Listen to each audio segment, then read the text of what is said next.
Hi, I'm International Living Overseas Editor Jessica Ramesch. Welcome to the Zen of International Living, where we discuss the ways in which international living or an international mindset can impact your well-being and enrich your life. Today, I am in my hometown since 2005, Panama City, Panama. Joining me today, also from right here in Panama City, is Charlotte Van Horn, the CEO of Black Expats in Panama and Locks Forever, as well as the host of Sisters Talking Natural Hair and Business podcast. She is a busy businesswoman and has not only moved here, but is also helping others. And we'll get into that in just a minute. But first, I want to say welcome, Charlotte, and thank you so much for joining me on the webcast today. Thank you, Jessica. You know, I am totally excited to be here and I'm glad to be with you. Thank you for the invite.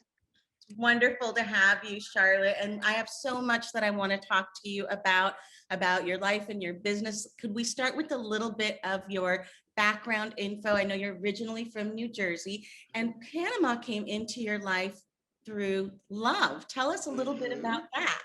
Well, I met my husband in Mississippi, Biloxi, Mississippi, of all things, back in 1993.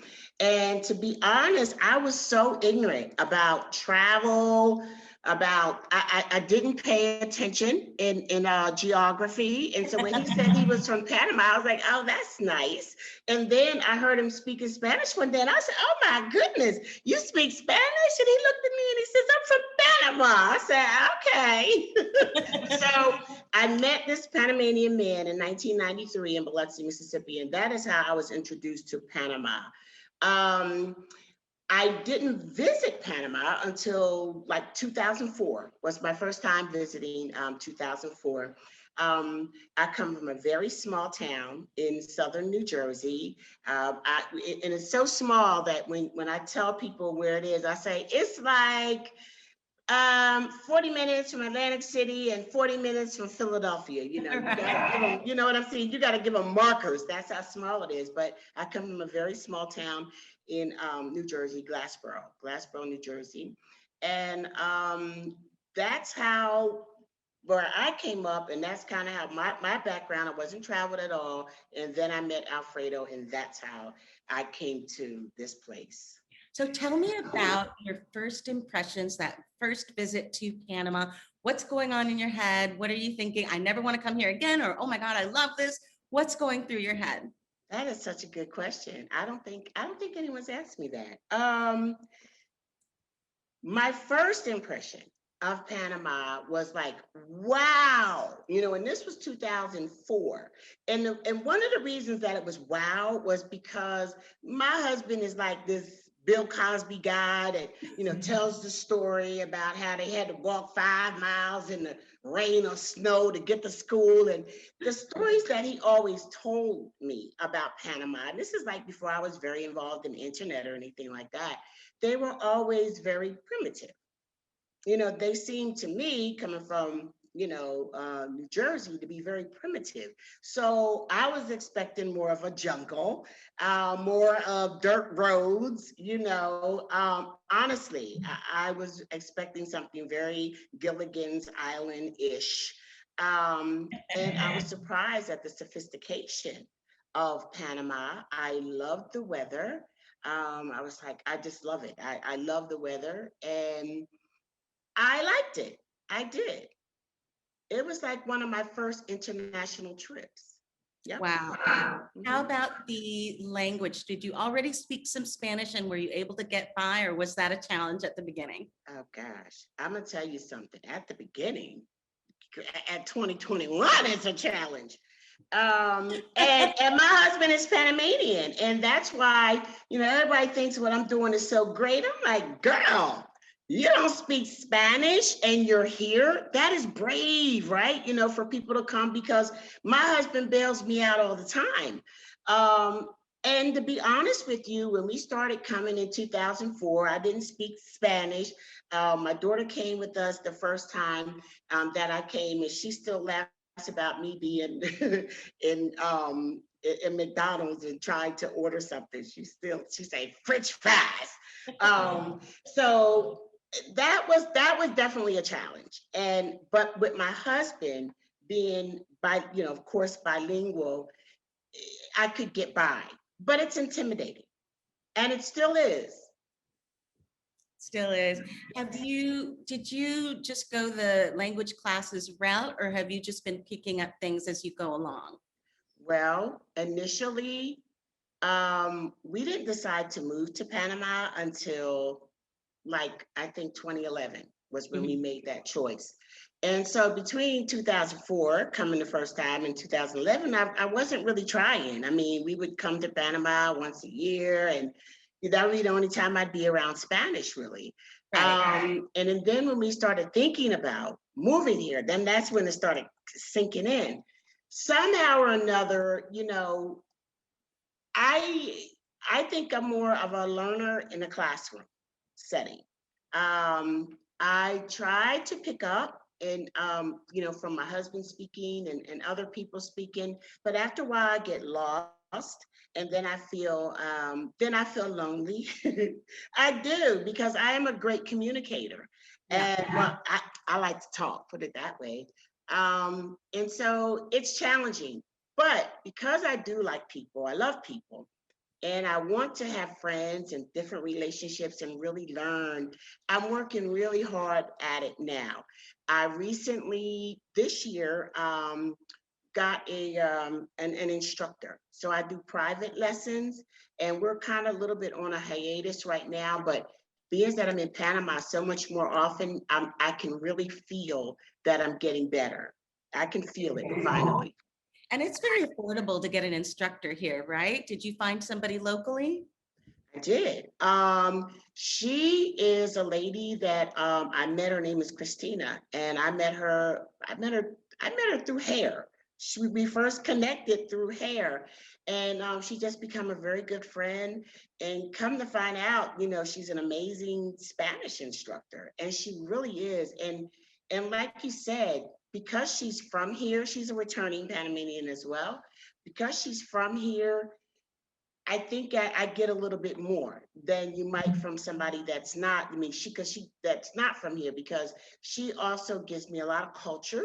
She gives me a lot of culture. Like, she'll start out with, showing me an item that is common to Panama culture, give me the word, explain it. The one thing that she has been doing, and I thought was so silly, and I told her to her face, I said, I thought it was so silly, but hey, I can't speak Spanish, so I just got to do what you tell me to, right? But she would tell me to say, like, tengo sed, tengo hambre, and, I probably said that wrong, but I'm No, hungry. you said it perfectly. I did good. She'd be so proud of me. And I thought that it was so silly, but I'd do it, until one day we were with a friend. Me and my husband were with a good friend who doesn't speak as fluent English as the rest of his family.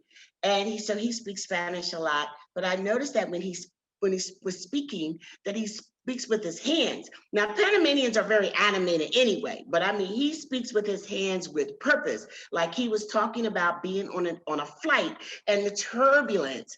And I was like, bam, then it kicked in how important that is when you're learning a language, because it helped me understand his story. It helped us communicate better. And so I've enjoyed it. I've enjoyed it. I've had some days, and I'm completely transparent, where at least one day where I just cried, because it's sometimes overwhelming. You know, it's overwhelming, but I'm going to keep at it. She Yeah. said, you're a good student.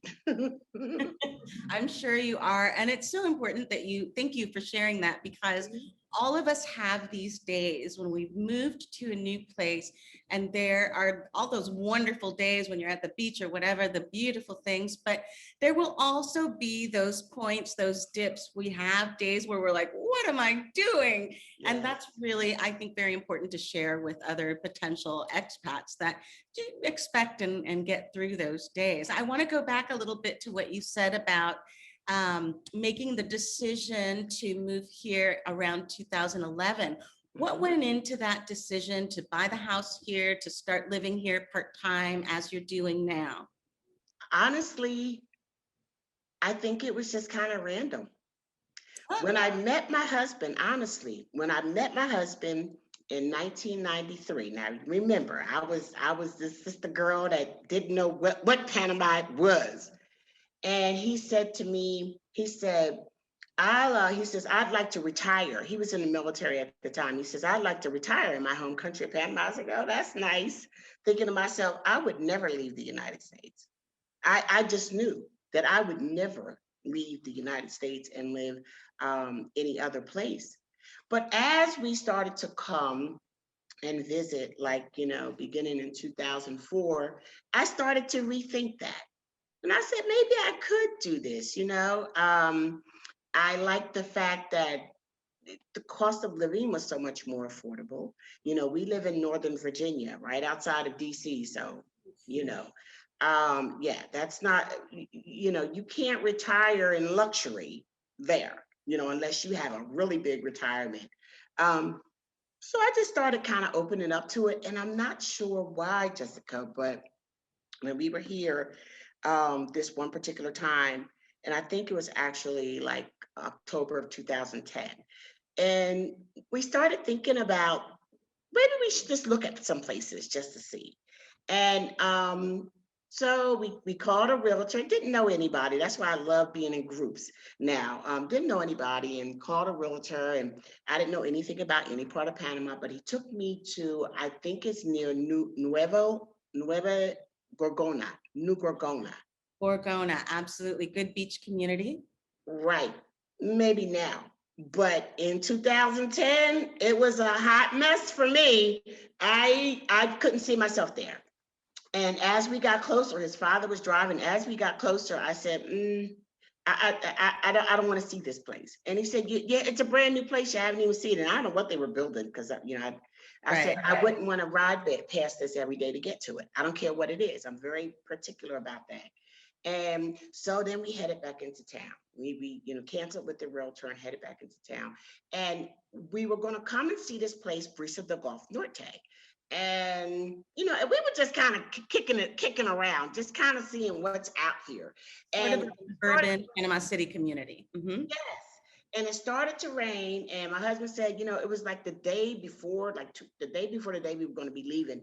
And he said, let's just forget it. We'll go back. We'll check next time we come to Panama. I said, but I see the sun up there. I said, let's go. I want to see this other place. And so sure enough, you know how those storms are in rainy season. And we just rode right out of the rain into the sunshine and ended up here in Brisa de Golf Norte. And when we got to the gate, the guard said, the sales office is closed. You'll have to come back. And I said, okay, well, just so happened the lady was leaving. And she said, I'll show you. And she went back. See, this is a dedication. It was time for her to get off. She had her bags with her. She said, I'll show you. And we bought that house on the spot. We bought that. We put money down on a lot. We didn't even, our house wasn't even built. We put money down on a lot that day. And I never looked at another house in Panama.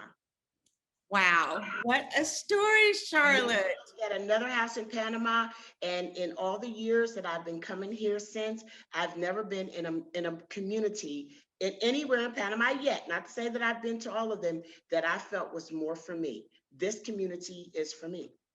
Tell me where you are vis-a-vis the Panama City Center, and tell me a little bit about what you love about this community. What does it look like? What is the feel of the community? It is new. It's my brother used to say, everywhere you move, they build a community around you. It's like you go like right before things start popping. And I said, that's because I'm there. But I can walk to everything. It's a gated community, so I have a healthy sense of security. And you know how they are with these gated communities. You got to show ID and everything like that. So I feel safe. The community has everything. I can walk to sushi. restaurants, major stores, Mashitazo, Arocha, 99, El Rey. I mean, everything is right here. It is a self-contained community. We have Reba Smith.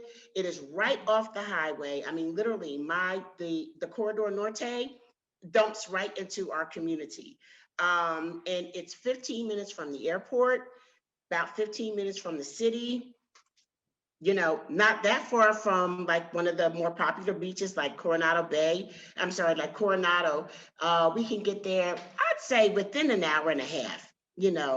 I just love it. I love that I can walk to everything. I think that for North Americans coming to a foreign country, this is really good because you have a nice mix of expats and people, Panamanians.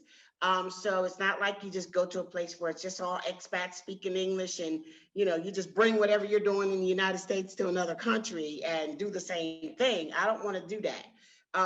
But it's a nice, diverse community. It is really, really, you got me started. You asked, because I want to know. Yes, honey, because the other thing is that my husband is retired Air Force, and they have a brand new hospital called, it's probably about 5 years now, Hospital Brisas, and they serve U.S. veterans. We have veteran service officers, available to assist disabled veterans. We have all kind of programs, and we can walk to that hospital. The care that he gets there, and myself too, is extraordinary. I mean, it really is. And so that's a big plus too, the healthcare. They've had other little urgent care centers around here that I had to go one time when I got sick and had to see the doctor, had to get a prescription, a couple of prescriptions filled, and my bill, was a big fat $50 or less. So, it's just great. I think it's a great transition for people, like I said, from North America that are used to suburban communities, because that's exactly what it is. And I just want to clarify for our viewers, you mentioned Reba Smith. Reba Smith is one of our upscale supermarkets. You can find all kinds of beautiful local produce, but also anything imported that you want, or anything specialty like vegan items. You can find those at Reba Smith. So a great resource. And you mentioned the Corridor Norte, which is a major toll road, beautifully paved, big toll road that I also use when I'm traveling to visit my friends in the Cologne Beach area, which I hope we can talk a little bit about as well. I think you and I share an enthusiasm for this area. But let's talk first, because I think that'll segue into it nicely. Let's talk first about Black Expats in Panama. How did you get the idea? What exactly are you doing with this group? Please tell me everything. Okay, you asked for it. Well, I do sister locks, so I do natural hair, and I knew that when we decided to retire here, I'm younger than my husband, so I'll have to work longer. I've been an administrative professional all my life, and I knew that I wouldn't be able to do that here. So I started, I learned how to do sister locks like back when we first decided to move here, and I said, it's a business I can take there. So when I started like kind of getting settled and we were starting to transition, I was looking at things on Facebook, you look for the groups and everything, and nothing was resonating with me.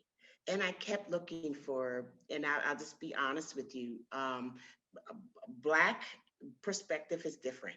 It's like there are some things that we look for that other people wouldn't even think of.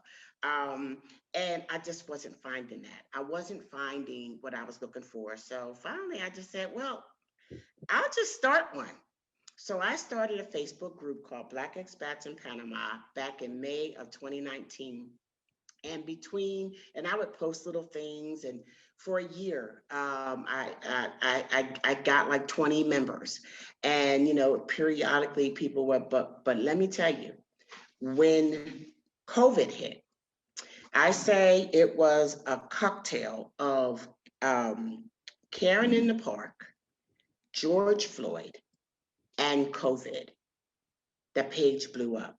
I think all of a sudden a light went on for Black people in America, and they said, you know what?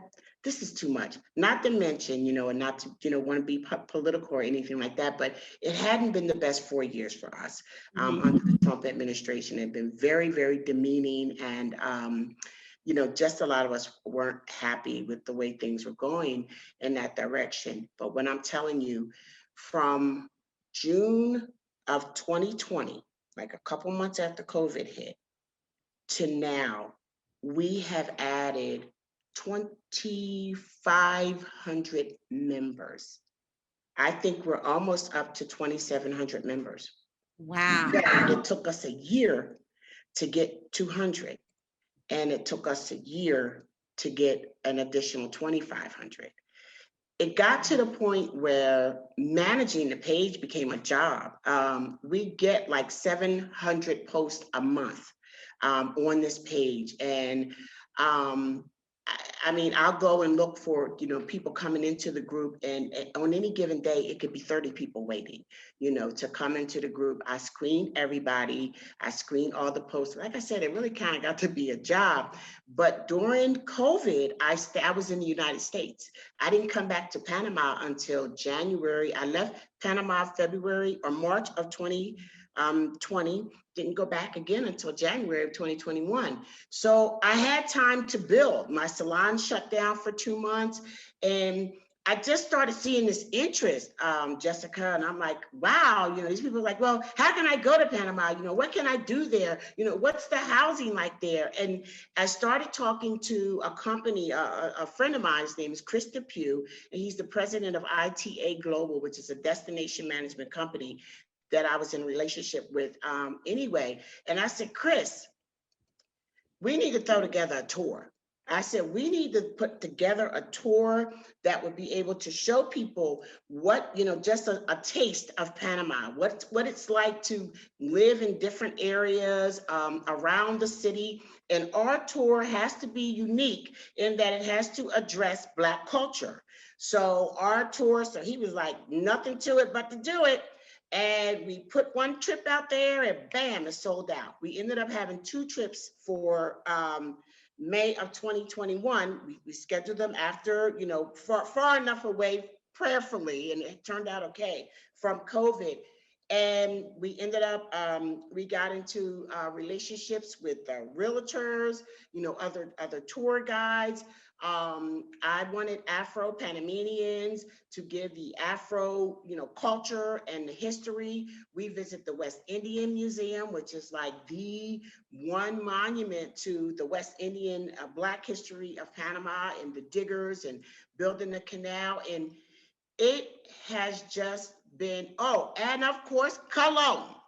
And everybody said, Black people said, white people said, don't take people to Cologne. That's what they said. And I said, why? Because Cologne is dangerous, and it's a mess, and it has trash everywhere. And I said, well, you know what? If it has its issues, and I hadn't been to Cologne since 2004, so I really hadn't seen it.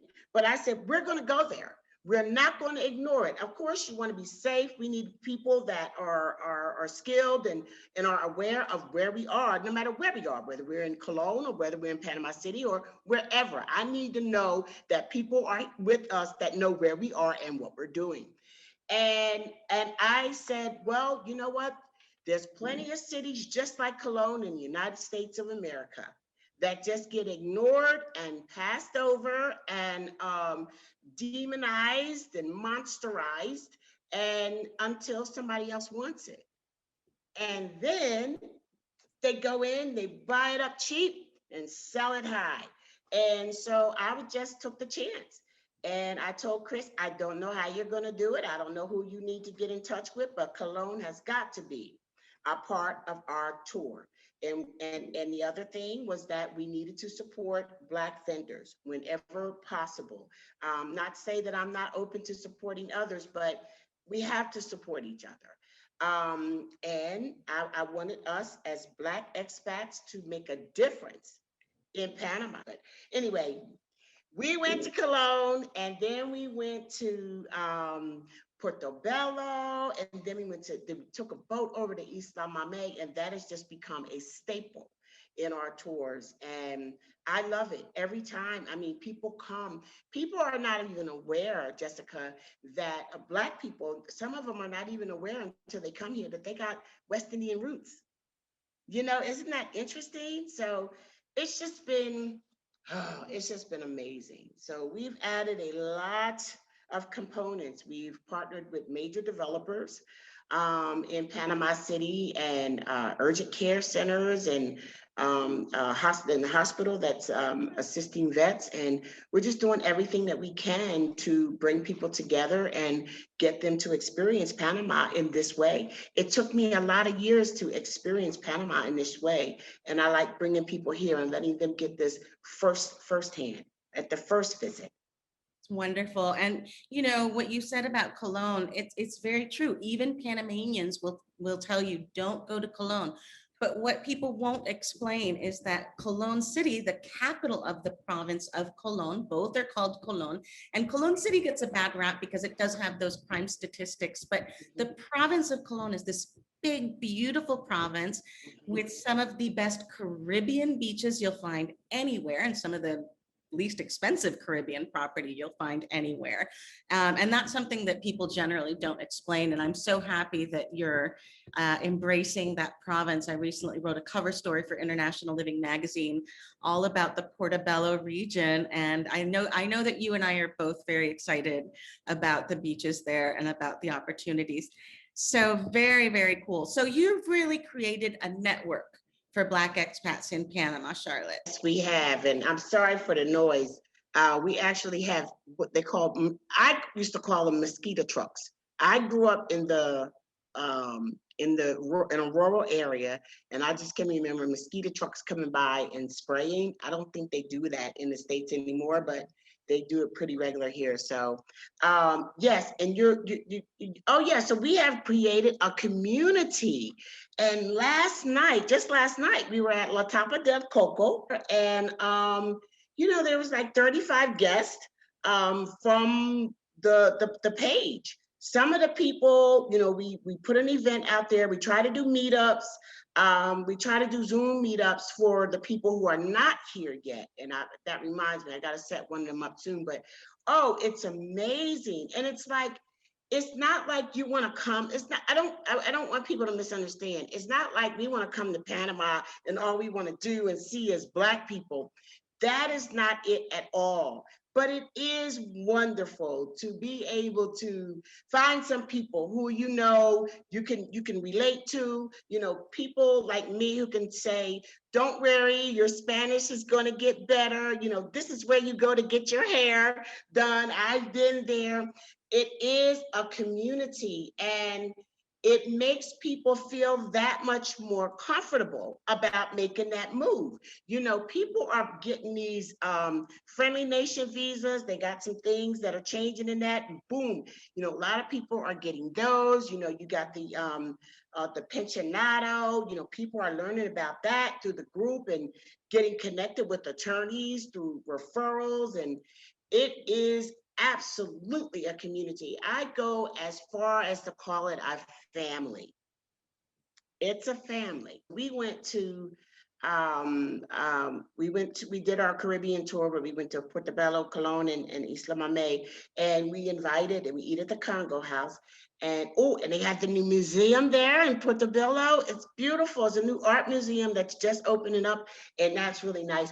But on the way back, we had a DJ duel, and we were just me and another guest. We both had our speakers, and we would go one after another. And I'm saying that to say it's connection. When everybody is singing the same song or a good one comes on, everybody's like, oh man. It's not that you don't want to be around other people, but it's just wonderful to be with people who share your experiences. Yes, and that's really important for expats in general, because very often people will write to us and say, I don't want to live anywhere where there's an expat community. I just want to live local, which is admirable in its own way. But sometimes you really do need people who understand where you're coming from, what you've gone through as somebody who's moving here, and so that you can get advice from somebody who has been there, done that, as opposed to the local community. They're not moving here, so they might not be able to answer your questions about who do I use to relocate all of my goods, or how do I get settled within those first few months. So it really is. We always say it's so important to have both, have your contact with the locals and also have your contact with the expats. And I feel like what you're describing is so similar as well. And you mentioned the Congo culture of Panama. And just, I want to clarify for everybody watching or listening today that Panama has very rich, deep roots. As Charlotte mentioned earlier, with the West Indies, we have a lot of people who came over during the Panama Canal construction to work on that project, everywhere from Barbados to Jamaica. And previously, there was also an Afro-Panameño population in Panama, which is the moniker here in Panama, just an overall general arching moniker here in Panama, that were brought during colonial times by the Spanish as slaves. And when you hear people talk about los cimarrones, that is that very, very ancient culture. We're talking about going back 500, more than 500 years. And now finally here in Panama, we are starting to see more interest in and respect for the dances, the costume. You mentioned the new museum. Finally, people are paying attention to this very rich side of Panamanian culture. Yes, yes. And you know something? It was what I noticed was missing when I first started coming here. Um, there wasn't anywhere really to buy. Like my daughter wanted to get braids, and like even finding extension hair, and somebody to, it wasn't that easy. And this was back in 2004. And even when I decided to, or like say, for example, my sister-in-law is and my husband is Black, he's Afro-Panamanian, and his mother is from Jamaica and his father is from Barbados, and their parents came to build the canal. And my sister-in-law used to make these dolls that you can hold bags in, beautiful, like those decorative, it was a decorative doll that had looked like a dress and you could put plastic bags in. And it was really cute, but it was white. And I said, that is really cute. And I said, do you think you could make it in Black? And she said, why? And I said, I mean, it's okay in white, but do you think you could make it in Black? And she had never thought of that. So we went to the store, went to the material store, fabric store, and we bought brown for the face, and I found African prints for the dress, and I sold them. She made them for me, and I sold them for a long time. So when we started thinking about moving here, I knew my Spanish was like zero, sub-zero. And I knew I couldn't do the administrative work that I had always done because my Spanish was sub-zero. And I said, what will I be able to do? And it was the Holy Spirit, only the Holy Spirit gave this to me. He said, learn how to do sister locks. And I'd never done hair, Jessica. And no, I thought you had experience before. Huh? I thought you had experience from before, so no. No, I had the hair. I had sister locks since 2005. This was like in 2000 when we started thinking about moving here. 2011, I said, what am I going to do? And that's what he gave me, do the hair. And then I said, yeah, but they don't even do Black in Panama.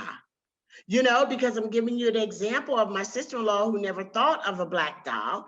And there just wasn't a lot of natural sisters that I saw, but I really knew in my spirit, or he told me in my spirit, that learn to do this and they will get ready.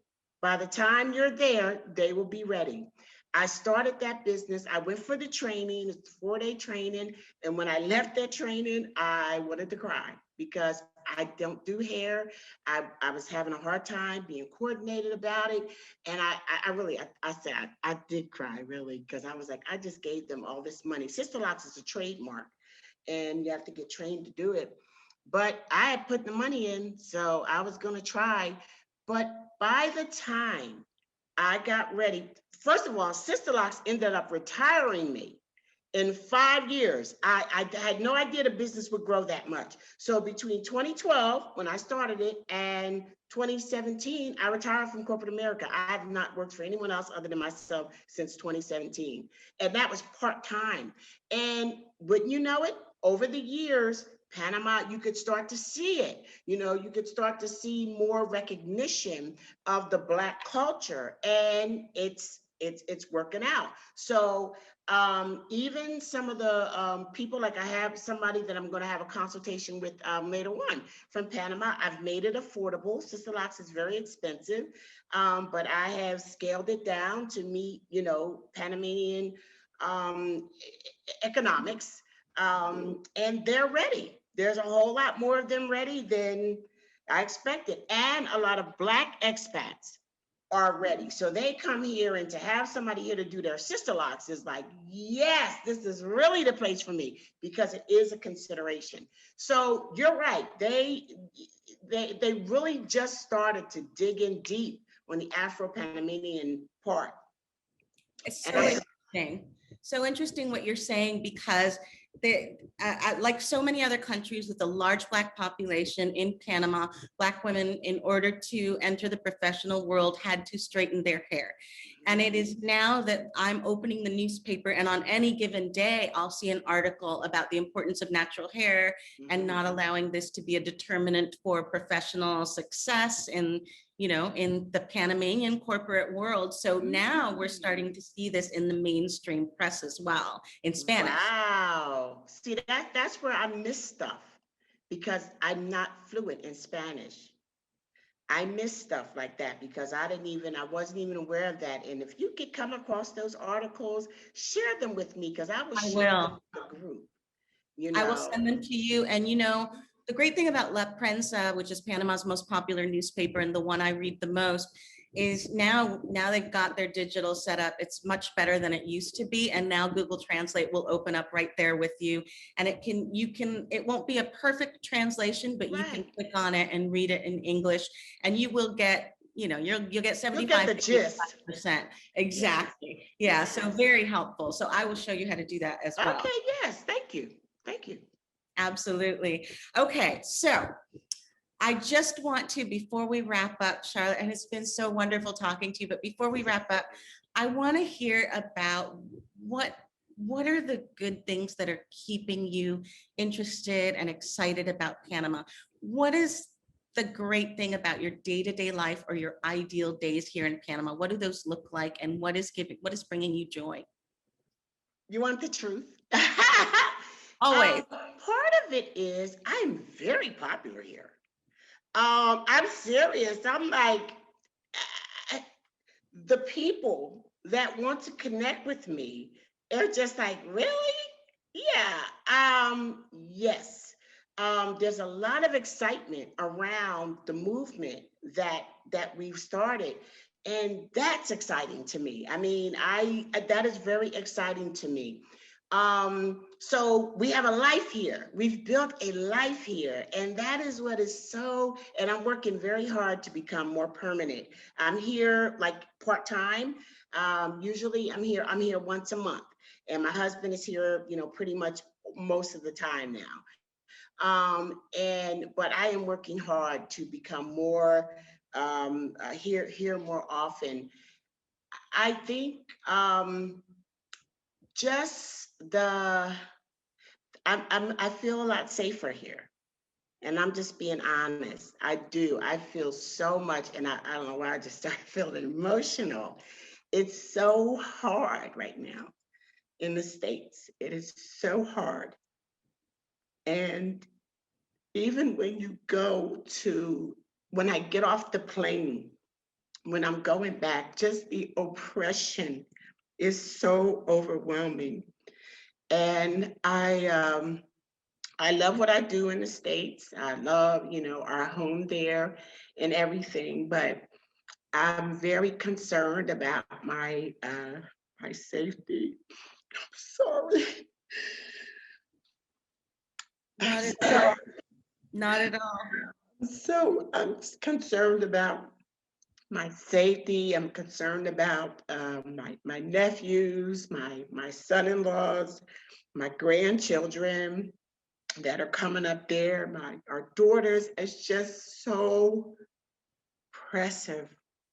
And I think it's the thing that I like most about being here is that I feel a lot safer, and it's just not the same weight. No place is perfect, and I understand that it's not. And I'm not saying that Panama is, and that I haven't felt something, at some point during the times that I'm here. But it's not that everyday pervasive hatred. It's just so bad. And I come here and I try not to watch the news, and it's just painful. So I think the main thing is I have peace here. I have peace.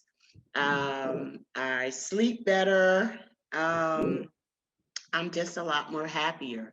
And the only thing that can make me even more happier is for my kids to come here, and for other Black people in general, just to make up their minds that I can try something different, because the peace that I have here is amazing.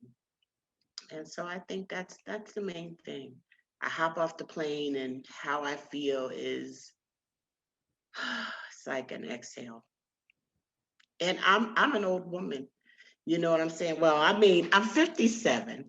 And what I'm saying, I shouldn't feel I shouldn't feel in danger under any circumstances in my country. I don't feel like there's anything that is intimidating or about me, and but yeah, it's pretty bad. So I just want to be somewhere else. And even if I just come and I mean, I'm not trying to give up my US passport. I won't be doing that anytime soon, but I do need to have somewhere else to go. I do. I do. And I'll tell you something else. A lot of times I talk to Black expats, and this is what we're saying. If you get people to be honest with you, this is the real deal. And when we go on our tours, we do our best to connect with other Black expats living in those areas. And they come and they speak to our groups and say what their experience has been like living in Panama as an expat. And a lot of times they're going to talk about this. They're going to talk about not being feeling safe and the things that I just talked about. I like here because I know that we don't need as much and we don't have to work as hard to live a good life. And that's some of the reasons I love it here. I'm sorry for being so. Not at all. Please don't apologize. And thank you. Thank you for being here with me today. Thank you. Thank you for your unflinching honesty. Thank you so much. I don't know what else to say except for thank you. And it's been wonderful talking to you. And I know that everything you said will be helpful and inspiring to so many, as is your group, Black expats in Panama. So I just want to thank you again for carving out this time today. Thank you. Thank you for having me. And I'm so glad that I could carve out the time today. You have no idea. It was wonderful speaking to you. And I hope that you and I stay in touch and send me those La Prensa tricks too. Absolutely. Okay. To our listeners, thank you for joining us too. What we do for you. And until next time, cuídense. Take care.